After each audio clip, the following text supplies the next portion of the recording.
Assalamualaikum warahmatullahi wabarakatuh. Baik, perkenalkan nama saya Arif Wicaksono, PAI 4C. Di sini saya akan menjawab soal-soal UTS Pendidikan Filsafat Islam. Adapun soal yang pertama yaitu jelaskan bagaimana pengertian filsafat pendidikan Islam dapat mempengaruhi praktik pendidikan di madrasah dan pesantren. Berikan contoh konkret dari pengalaman Anda atau observasi di lapangan.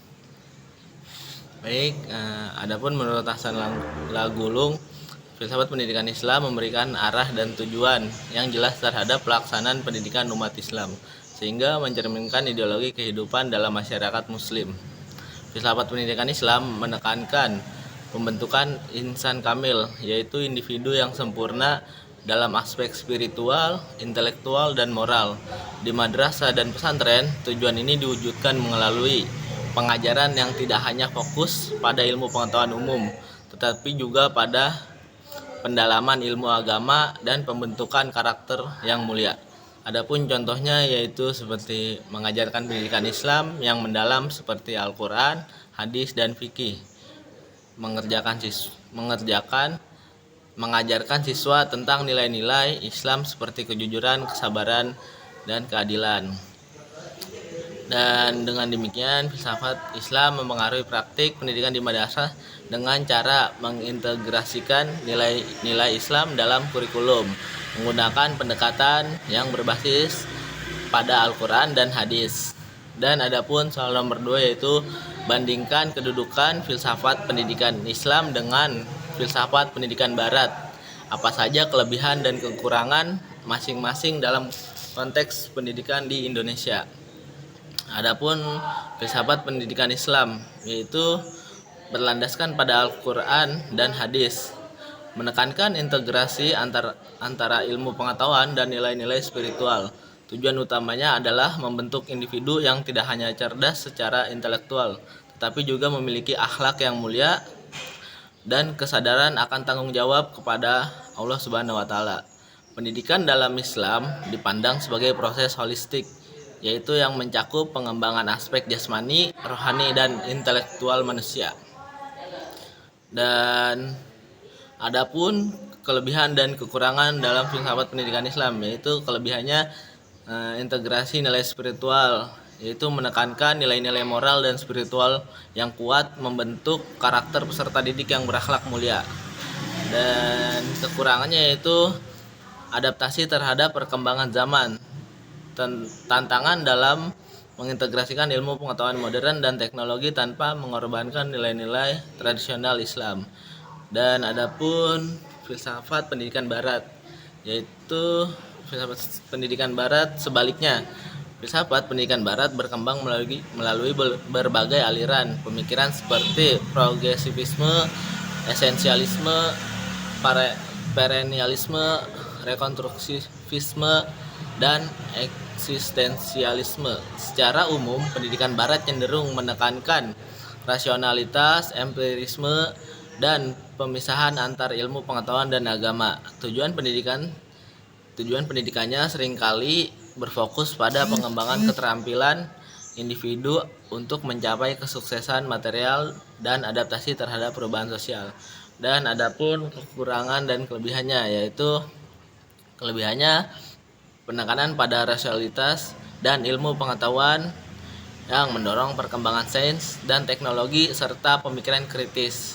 Dan kekurangannya yaitu individualisme yang fokus pada pencapaian individu dapat mengurangi rasa kebersamaan dan tanggung jawab sosial. Dan adapun soal yang ketiga yaitu jelaskan di sini yang ketiga itu jelaskan kerangka yang menggambarkan ruang lingkup filsafat pendidikan Islam, sertakan elemen-elemen penting yang harus dipertimbangkan dalam pengembangan kurikulum pendidikan Islam. Nah, adapun kerangka ruang lingkup filsafat pendidikan Islam tersendiri yaitu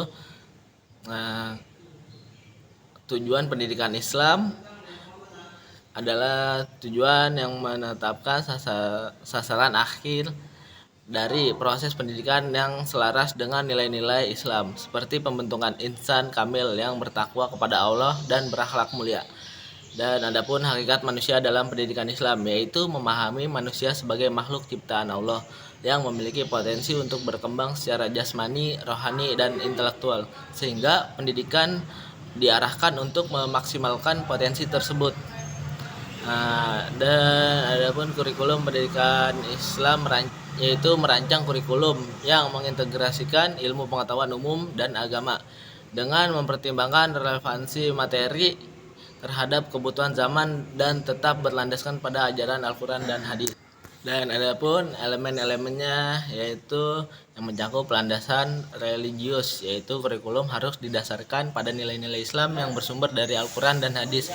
Dan adapun yaitu relevansi dengan perkembangan zaman, yaitu materi pendidikan harus disesuaikan dengan perkembangan ilmu pengetahuan dan teknologi. Baik, saya mengambil jawaban tersebut berdasarkan jurnal yang ditulis oleh mualif. Dan adapun yang keempat, yaitu dalam konteks modernisasi pendidikan Islam, bagaimana Anda dapat menerapkan prinsip-prinsip filsafat pendidikan Islam untuk mengatasi tantangan yang dihadapi oleh lembaga pendidikan Islam saat ini. Baik. Modernisasi pendidikan Islam menurut prinsip-prinsip filsafat pendidikan Islam untuk menghadapi berbagai tantangan komputer. Menurut para ahli, ada beberapa pendekatan penting dalam hal tersebut, yaitu penerapan prinsip-prinsip pendidikan Islam dalam kurikulum, yaitu penelitian terbaru mayoritas pentingnya menerapkan prinsip-prinsip pendidikan Islam dalam pengembangan kurikulum sekolah menengah di era digital. Hal ini mencakup integrasi nilai-nilai Islam dalam landasan moral dan spiritual dalam menghadapi kompetensi teknologi modern. Dan adapun pendidikan sebagai pembentuk karakter dan konsep seumur hidup, yaitu pendidikan Islam tidak hanya berfokus pada transfer pengetahuan, tetapi juga pada pembentukan karakter yang kuat dan penerapan konsep pendidikan sepanjang hayat. Saya mengutip jawaban tersebut dari karya ilmiah yang berjudul Modernisme Pendidikan Islam dalam Pemikiran Mahmud Yunus, Analisis dan Relevansinya dalam Peningkatan Mutu Pendidikan Islam di Era Society 5.0 yang ditulis oleh Muhammad Asror. Baik, adapun yang kelima, yaitu jelaskan urgensi dan fungsi filsafat pendidikan Islam dalam membentuk karakter siswa. Bagaimana hal ini dapat berkontribusi pada pembentukan masyarakat yang lebih baik. Filsafat pendidikan Islam memiliki peran penting dalam membentuk karakter siswa melalui penanaman nilai-nilai moral dan etika yang bersumber dari ajaran Islam. Dengan memahami prinsip-prinsip dasar dalam agama Islam, siswa diharapkan mampu menginternalisasi nilai-nilai tersebut dalam kehidupan sehari-hari, sehingga membentuk pribadi yang berakhlak mulia dan bertanggung jawab. Dan selain itu juga, filsafat pendidikan Islam berkontribusi mendorong pengembangan pemikiran kritis dan rasional pada siswa. Melalui pendekatan filosofis, siswa diajak memahami dan menganalisis ajaran Islam secara mendalam, sehingga mereka tidak hanya menerima informasi secara pasif, tetapi juga mampu mengevaluasi dan menerapkan nilai-nilai tersebut dalam berbagai konteks kehidupan. Di sini saya mengambil dari karya ilmiah yang berjudul Urgensi, Fungsi, dan Pendekatan Filsafat Islam yang ditulis oleh Evi Savitri. Dan adapun yang soal ke-6, yaitu tinjau pendekatan studi filsafat pendidikan Islam yang ada saat ini. Apa saja pendekatan yang paling efektif dalam meningkatkan kualitas pendidikan Islam dan mengapa? Di sini ada beberapa kajian filsafat mendalam meliputi yaitu pendekatan normatif, yaitu pendekatan ini menekankan analisis terhadap norma-norma dan nilai-nilai yang terkandung dalam ajaran Islam seperti yang terdapat dalam Al-Quran dan hadis. Dan adapun pendekatan historis, pendekatan ini meneliti perkembangan konsep dan praktik pendidikan Islam sepanjang sejarah. Dan adapun yang ketiga yaitu pendekatan filosofis. Pendekatan ini melibatkan analisis mendalam terhadap konsep-konsep dasar dalam pendidikan Islam seperti hakikat manusia, tujuan pendidikan, dan hubungan antar individu. Dan di sini saya mengutip jawaban tersebut dari karya ilmiah yang berjudul Pendekatan Filsafat Pendidikan Islam yang ditulis oleh Muhammad Nasihul Abid.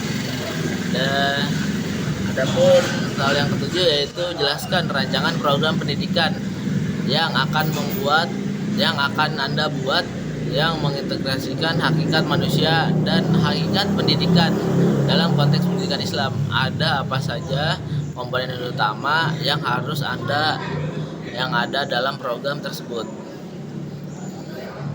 Mengintegrasikan hakikat manusia dan hakikat pendidikan dalam program pendidikan Islam bertujuan untuk mengembangkan potensi peserta didik secara holistik, mencakup aspek spiritual, intelektual, emosional, dan fisik.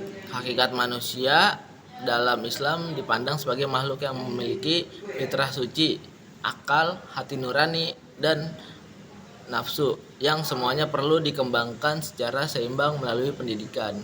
Dan adapun komponen utama dalam program pendidikan Islam yaitu tujuan pendidikan, menetapkan tujuan yang selaras dengan nilai-nilai Islam seperti pembentukan akhlak mulia, pengembangan ilmu pengetahuan, dan lain-lain.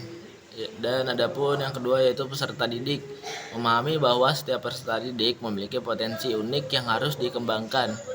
Dan yang ketiga yaitu pendidik. Pendidik berperan sebagai fasilitator, teladan, dan pembimbing yang tidak hanya mentransfer ilmu, tetapi juga menanamkan nilai-nilai Islam melalui keteladanan dan interaksi yang baik. Dan yang keempat yaitu kurikulum. Menyusun kurikulum yang mengintegrasikan ilmu pengetahuan umum dan agama serta mengaitkan dengan realitas kehidupan. Kurikulum harus fleksibel dan responsif terhadap perkembangan zaman tanpa mengabaikan prinsip-prinsip Islam. Dan selanjutnya itu metode pembelajaran. Metode pembelajaran menggunakan metode yang variatif dan sesuai dengan materi serta karakteristik peserta didik. Dan adapun lingkungan pendidikan. Lingkungan pendidikan ini menciptakan lingkungan yang kondusif baik di sekolah, keluarga, maupun masyarakat yang mendukung proses pembelajaran dan internalisasi nilai-nilai Islam. Dan yang terakhir yaitu evaluasi. Melakukan evaluasi secara komprehensif yang mencakup aspek kognitif, afektif dan psikomotorik. Di sini saya mengutip jawaban tersebut dari karya ilmiah yang berjudul Hakikat Manusia dan Implikasinya Terhadap Pendidikan Islam yang ditulis oleh Indah Rahayu Pamungkas. Dan adapun soal yang terakhir yaitu yang ke-8, dalam konteks demokrasi pendidikan, bagaimana Anda melihat peran filsafat pendidikan Islam dalam menciptakan sistem pendidikan yang inklusif dan adil? Berikan contoh implementasi yang relevan. Filsafat pendidikan Islam berperan signifikan dalam menciptakan sistem pendidikan yang inklusif dan adil melalui penanaman nilai-nilai kesetaraan, keadilan, dan penghormatan terhadap keberagaman. Prinsip-prinsip ini sejalan dengan ajaran Islam yang menekankan pentingnya menghormati perbedaan dan memberikan akses pendidikan yang merata bagi semua individu tanpa memandang latar belakang atau kondisi mereka. Dan adapun contoh implementasi dalam konteks tersebut yaitu pengembangan kurikulum inklusif, yaitu lembaga pendidikan Islam dapat mengembangkan kurikulum yang mencakup materi tentang toleransi, penghormatan terhadap perbedaan, dan keadilan sosial. Misalnya seperti memasukkan studi tentang berbagai budaya dan agama. Dan adapun yang kedua, pelatihan guru tentang pendidikan inklusif, yaitu menyelenggarakan pelatihan bagi pendidik untuk memahami dan menerapkan strategi pendidikan inklusif sehingga mereka dapat mengakomodasi termasuk mereka yang memiliki kebutuhan khusus. Dan adapun yang terakhir yaitu penerapan metode pembelajaran partisipasif, yaitu mengadopsi metode pembelajaran yang mendorong partisipasi aktif siswa seperti diskusi kelompok dan musyawarah yang mencerminkan prinsip demokrasi dan menghargai pendapat setiap individu. Di sini saya mengutip dari karya ilmiah yang berjudul Inklusi Pendidikan Islam, mewujudkan pendidikan semua anak dalam konteks multikultural yang ditulis oleh Muhammad Yusuf. Baik, mungkin cukup sekian dari saya menjawab soal-soal tersebut. Billahi taufiq wal hidayah. Wassalamualaikum warahmatullahi wabarakatuh.